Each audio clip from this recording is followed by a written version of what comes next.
करने की प्रक्रिया समास कहलाती है। उपसर्ग और प्रत्यय की भांति समास में भी यौगिक शब्द बनते हैं, जैसे नीला है कंठ जिसका यानी नीलकंठ, राजा की माता यानी राजमाता। उपयुक्त दोनों शब्द नीलकंठ तथा राजमाता समास के उदाहरण है। तो बच्चों, समास का मतलब क्या है? कोई भी बड़ी चीज है उसको आपने छोटा यानी संक्षिप्त कर देना है। तो दो परस्पर संबंध रखने वाले शब्द जब एक सार्थक शब्द बनाते हैं तो उसे समास कहते हैं। ये परिभाषा आपको याद भी कर लेनी है बच्चों। समास में दो पद मिलते हैं, इनमें पहला पद पूर्व पद, दूसरा उत्तर पद कहलाता है। समास करने पर जो शब्द बनता है उसे सामासिक पद या समस्त पद कहते हैं। ऊपर के उदाहरणों में नीलकंठ और राजमाता समस्त पद हैं। सामासिक शब्दों के प्रयोग। अब है बच्चों तत्पुरुष समास के भेद। तत्पुरुष समास के भेदों का विस्तार से वर्णन निम्नवत है। पहला है बच्चों कर्म तत्पुरुष समास। जिस समस्त पद में कर्म कारक की को विभक्ति का लोप हो जाता है वहां कर्म तत्पुरुष समास होता है, जैसे चिड़ी मार, चिड़ियों को मारने वाला, यश प्राप्त, यश को प्राप्त। दूसरा है बच्चों करण तत्पुरुष समास। जिस समस्त पद में करण कारक से और द्वारा विभक्तियों का लोप हो जाए वहां करण तत्पुरुष समास होता है, जैसे भूख मरा, भूख से मरा हुआ, ईश्वर प्रदत्त, ईश्वर द्वारा प्रदत्त। तीसरा है बच्चों संप्रदान तत्पुरुष समास। जिस समस्त पद में अपादान कारक की से विभक्ति का लोप हो जाता है वहां अपादान तत्पुरुष समास होता है, जैसे ऋण मुक्त, ऋण से मुक्त, धनहीन, धन से हीन। पांचवा है बच्चों नहीं धन काव्य तक था धन समास।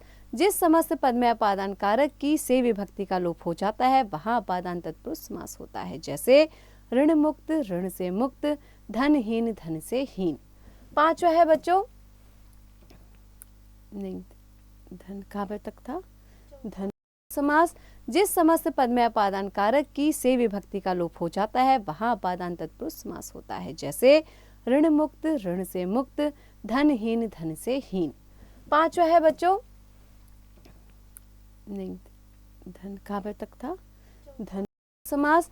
जिस समस्त पद में अपादान कारक की से विभक्ति का लोप हो जाता है वहां अपादान तत्पुरुष समास होता है, जैसे ऋण मुक्त, ऋण से मुक्त, धनहीन, धन से हीन। पांचवा है बच्चों नहीं धन काव्य तक था धन समास। जिस समस्त पद में अपादान कारक की से विभक्ति का लोप हो जाता है वहां अपादान तत्पुरुष समास होता है, जैसे ऋण मुक्त, ऋण से मुक्त, धनहीन, धन से हीन। पांचवा है बच्चों नहीं धन काव्य तक था धन समास। जिस समस्त पद में अपादान कारक की से विभक्ति का लोप हो जाता है वहां अपादान तत्पुरुष समास होता है, जैसे ऋण मुक्त, ऋण से मुक्त, धनहीन, धन से हीन। पांचवा है बच्चों नहीं धन काव्य तक था धन समास। जिस समस्त पद में अपादान कारक की से विभक्ति का लोप हो जाता है वहां अपादान तत्पुरुष समास होता है, जैसे ऋण मुक्त, ऋण से मुक्त, धनहीन, धन से हीन। पांचवा है बच्चों नहीं धन काव्य तक था धन समास। जिस समस्त पद में अपादान कारक की से विभक्ति का लोप हो जाता है वहां अपादान तत्पुरुष समास होता है, जैसे ऋण मुक्त, ऋण से मुक्त, धनहीन, धन से हीन। पांचवा है बच्चों नहीं धन काव्य तक था धन समास। जिस समस्त पद में अपादान कारक की से विभक्ति का लोप हो जाता है वहां अपादान तत्पुरुष समास होता है, जैसे ऋण मुक्त, ऋण से मुक्त, धनहीन, धन से हीन। पांचवा है बच्चों नहीं धन काव्य तक था धन समास। जिस समस्त पद में अपादान कारक की से विभक्ति का लोप हो जाता है वहां अपादान तत्पुरुष समास होता है, जैसे ऋण मुक्त, ऋण से मुक्त, धनहीन, धन से हीन। पांचवा है बच्चों नहीं धन काव्य तक था धन समास। जिस समस्त पद में अपादान कारक की से विभक्ति का लोप हो जाता है वहां अपादान तत्पुरुष समास होता है, जैसे ऋण मुक्त, ऋण से मुक्त, धनहीन, धन से हीन। पांचवा है बच्चों नहीं धन काव्य तक था धन समास। जिस समस्त पद में अपादान कारक की से विभक्ति का लोप हो जाता है वहां अपादान तत्पुरुष समास होता है, जैसे ऋण मुक्त, ऋण से मुक्त, धनहीन, धन से हीन। पांचवा है बच्चों नहीं धन काव्य तक था धन समास। जिस समस्त पद में अपादान कारक की से विभक्ति का लोप हो जाता है वहां अपादान तत्पुरुष समास होता है, जैसे ऋण मुक्त, ऋण से मुक्त, धनहीन, धन से हीन। पांचवा है बच्चों, नहीं धन कहाँ पर तक था, धन समास जिस समस्त पद में अपादान कारक की से विभक्ति का लोप हो जाता है वहां अपादान तत्पुरुष समास होता है, जैसे ऋण मुक्त ऋण से मुक्त, धनहीन धन से हीन। पांचवा है बच्चों,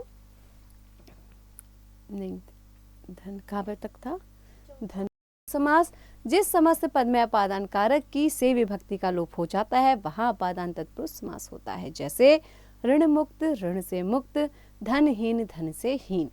पांचवा है बच्चों,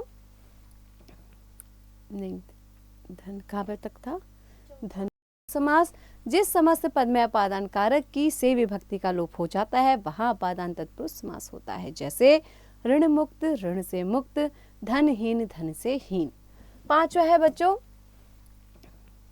नहीं धन कहाँ पर तक था, धन समास जिस समस्त पद में अपादान कारक की से विभक्ति का लोप हो जाता है वहां अपादान तत्पुरुष समास होता है, जैसे ऋण मुक्त ऋण से मुक्त, धनहीन धन से हीन। पांचवा है बच्चों, नहीं धन कहाँ पर तक था, धन समास जिस समस्त पद में अपादान कारक की से विभक्ति का लोप हो जाता है वहां अपादान तत्पुरुष समास होता है, जैसे ऋण मुक्त ऋण से मुक्त, धनहीन धन से हीन। पांचवा है बच्चों, नहीं धन कहाँ पर तक था, धन समास जिस समस्त पद में अपादान कारक की से विभक्ति का लोप हो जाता है वहां अपादान तत्पुरुष समास होता है, जैसे ऋण मुक्त ऋण से मुक्त, धन तत्पुरुष समास जिस समस्त पद में अपादान कारक से विभक्ति का लोप हो वहां अपादान तत्पुरुष होता है, जैसे ऋण मुक्त ऋण से मुक्त का क्या बन गया, ऋण मुक्त ऋण से मुक्त, धनहीन का धन से हीन। अंबरजिन का अर्थात श्री कृष्ण, और पीतंबर मतलब होता है पीला वस्त्र, तो पीला वस्त्र क्या है यहाँ पे बच्चों, कर्मधारय समास है। ये क्या बता रहा है, विशेषता बता रहा है।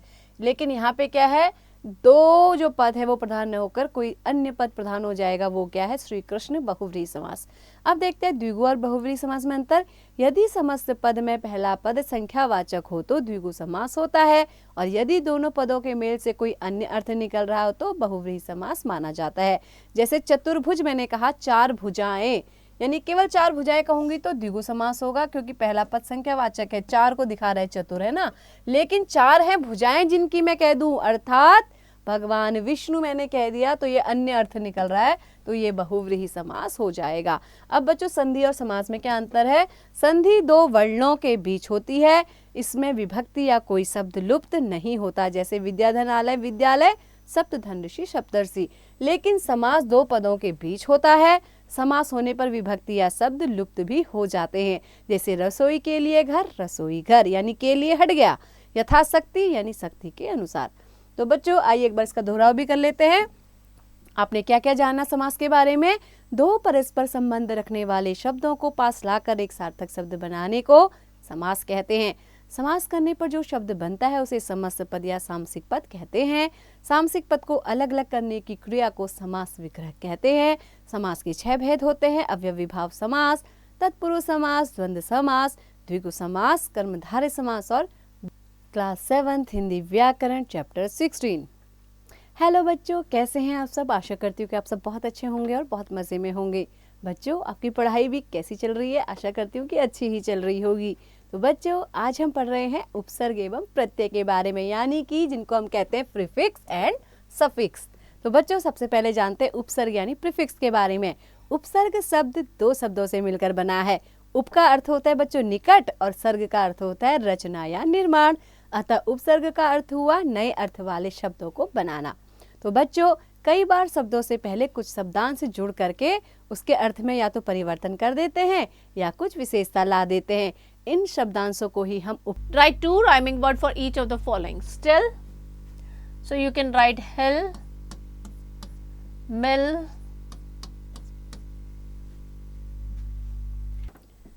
अब देखिए बच्चों दुरुपसर्ग जिसका अर्थ है बुरा, दुष्ट, कठिन, इससे बनने वाले शब्द दुराग्रह, दुराचार, दुर्घटना, दुर्बल, दुर्जन, दुर्वचन। अब देखिए बच्चों दू जिसका अर्थ है रहित या नहीं, इससे बनते हैं दो। हिंदी के उपसर्ग, अरबी फारसी के उपसर्ग और उपसर्ग की तरह प्रयोग होने वाले अवयव। जो शब्दांश किसी शब्द के अंत में लगकर उसके अर्थ में परिवर्तन कर देते हैं उन्हें प्रत्यय कहते हैं। प्रत्यय के दो भेद है, कृत प्रत्यय और तदधित प्रत्यय। आशा करती हूँ बच्चों आप ये पाठ अच्छी से समझ गए होंगे। तो ऐसे ही पढ़ते रहिए, आगे बढ़ते रहिए और हाँ, इसका अभ्यास आप स्वयं कीजिए।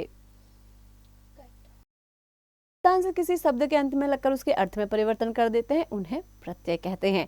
प्रत्यय के दो भेद है, कृत प्रत्यय और तदधित प्रत्यय। आशा करती हूँ बच्चों आप ये पाठ अच्छी से समझ गए होंगे। तो ऐसे ही पढ़ते रहिए, आगे बढ़ते रहिए और हाँ, इसका अभ्यास आप स्वयं कीजिए। शब्दांश किसी शब्द के अंत में लगकर उसके अर्थ में परिवर्तन कर देते हैं उन्हें प्रत्यय कहते हैं।